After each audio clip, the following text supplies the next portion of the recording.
রাজধানীর মোহাম্মদপুরের কবজিকাটা আনোয়ার এবং টুন্ডা বাবুর অন্যতম সহযোগী মাদক ব্যবসায়ী ও কিশোর গ্যাং লিডার মোহাম্মদ রুবেল ওরফে পানি রুবেলকে কেরানীগঞ্জ থেকে গ্রেপ্তার করেছে র্যাব-2।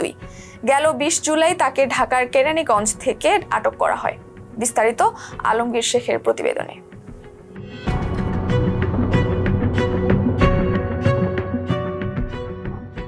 মোহাম্মদপুরের এক আতঙ্কের নাম কবজিকাটা আনোয়ার। সেই কবজিকাটা আনোয়ারের অন্যতম সহযোগী ক্যাপ্টেন ইমন গ্রুপের সক্রিয় সদস্য এবং গাংচিল বাহিনীর লিডার মোহাম্মদ রুবেল ওরফে পানি রুবেল। তার বিরুদ্ধে রাজধানীর বিভিন্ন থানায় মাদক, চুরি, ছিনতাই, হত্যাসহ ১৫টিরও বেশি মামলা রয়েছে। তিনি একাধিকবার কারাভোগ করেছেন। সূত্র জানায়, কারাগারে থাকাকালীন টুন্ডাবাবুর সঙ্গে রুবেলের পরিচয় হয়। পরবর্তীতে টুন্ডাবাবু পরিচয় করিয়ে দেয় কবজিকাটা আনোয়ারের সাথে। গড়ে ওঠে সুসম্পর্ক।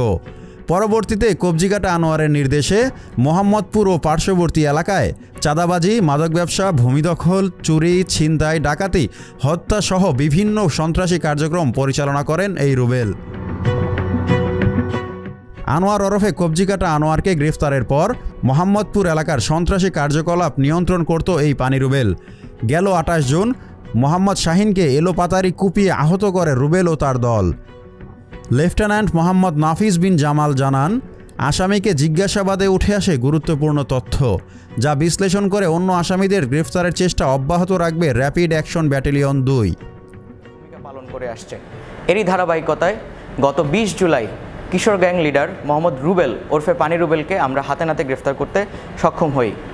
এই পানি রুবেলকে আমরা পূর্বেও গ্রেফতার করেছিলাম এবং গ্রেফতার করার ১ মাস পরেই সে জামিনে এসে বিভিন্ন ধরনের চাঁদাবাজি, ছিনতাই, চাপাতি দিয়ে বিভিন্ন মানুষকে কুপিয়ে জখম করা সহ বিভিন্ন ধরনের অনৈতিক কার্যকলাপে লিপ্ত হয়।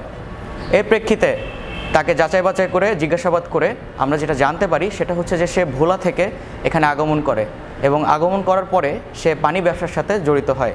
এই পানি ব্যবসার সাথে জড়িত হয়ে সে একসময় এখানকার গাংচিল বাহিনীর সাথে যুক্ত হয় এবং এর পরবর্তীতে সে গাংচিল বাহিনীকে র্যাপিড অ্যাকশন ব্যাটালিয়ন ২ বিলুপ্ত করার পরে সে কবজিকাটা আনোয়ারের ঘনিষ্ঠ হয়ে ওঠে এবং কবজিকাটা আনোয়ার এবং টুন্ডাবাবু গ্রেফতার হওয়ার পরে সে নিজেই এই এলাকায় বিভিন্ন ধরনের অনৈতিক কার্যক্রম চালাতে থাকে এবং এর প্রেক্ষিতে তাকে আমরা গ্রেফতার করি।